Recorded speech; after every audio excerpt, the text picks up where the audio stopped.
All right, for this story, we're heading to Nepal, to its winding roads and really quiet corners. We're going to dive into a story that's been passed down for generations, kind of like a whisper in the dark. I want you to just imagine that for a second.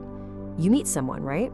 They seem totally normal, maybe they're even charming, but you get this feeling that something is just deeply, fundamentally wrong. And that's the really unnerving question at the very heart of this legend.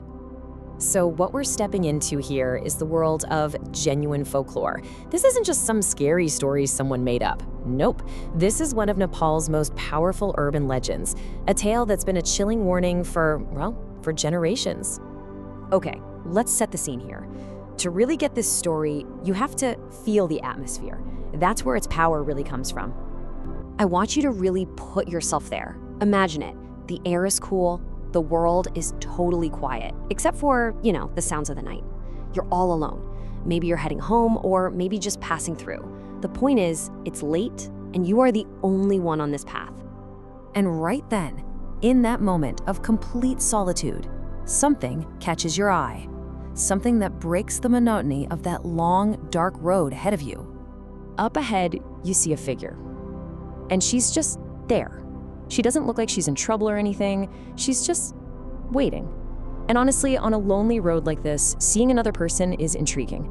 Maybe even a little bit of a welcome sight. So naturally, you find yourself slowing down.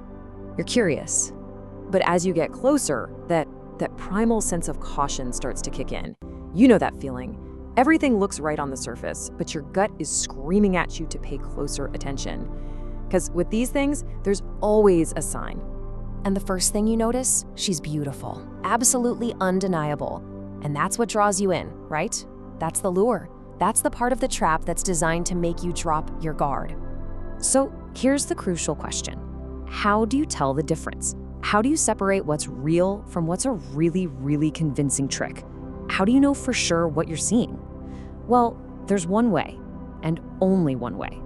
Think about it. Your eyes have been locked on her face, right? Her form. But the legend says the truth isn't up there. The real truth is lower.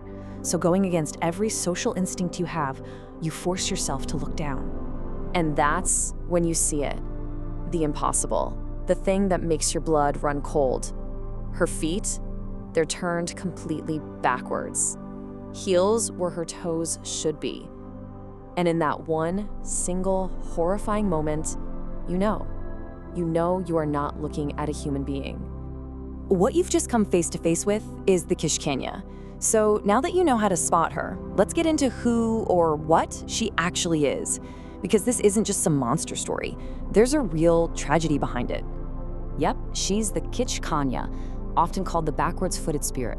That one single, totally unnatural detail, that's her defining feature. It's the one sign that has terrified travelers for centuries, and it's the only warning you're ever gonna get.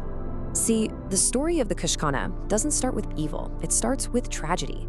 The legend says she's the spirit of a woman who died with these really powerful, unfulfilled desires, or maybe after suffering some deep, terrible trauma. And all that restless energy, it anchors her to our world. So she haunts these lonely places, where the veil between worlds feels thin. Places like crossroads, where your path could go anywhere, and especially cremation grounds, where the worlds of the living and the dead are practically on top of each other. Okay, so you've seen her, you've identified the sign. The real test is what you do next. Because if you ignore that warning, if you give in to her charm, well, that comes with a terrible, terrible price. And the way it goes down, it's always the same. Step 1, the lure. Her beauty pulls you off your path. Step 2, the drain. She starts to siphon your energy, your vitality, your actual life force. And finally, step 3, the end. She leads your now weakened body deep into a forest or some other desolate place, and you're just never seen again. You vanish from the world forever. It's how plausible the whole setup is that makes this legend so powerful. A lonely road, a mysterious stranger. We can all picture that, right? It's the kind of folklore that feels like it could happen, and that's what gives it some real chilling weight. So what's the takeaway here? Is the Kich Kandi just a good ghost story, something meant to give us a scare? Or is there maybe something more to it? Maybe it's a timeless warning, a warning about the very real dangers that can lurk on lonely roads. A reminder to stay sharp, to trust your gut and to think twice, maybe even 3 times, before you trust a stranger in the dark. Makes you wonder, doesn't it?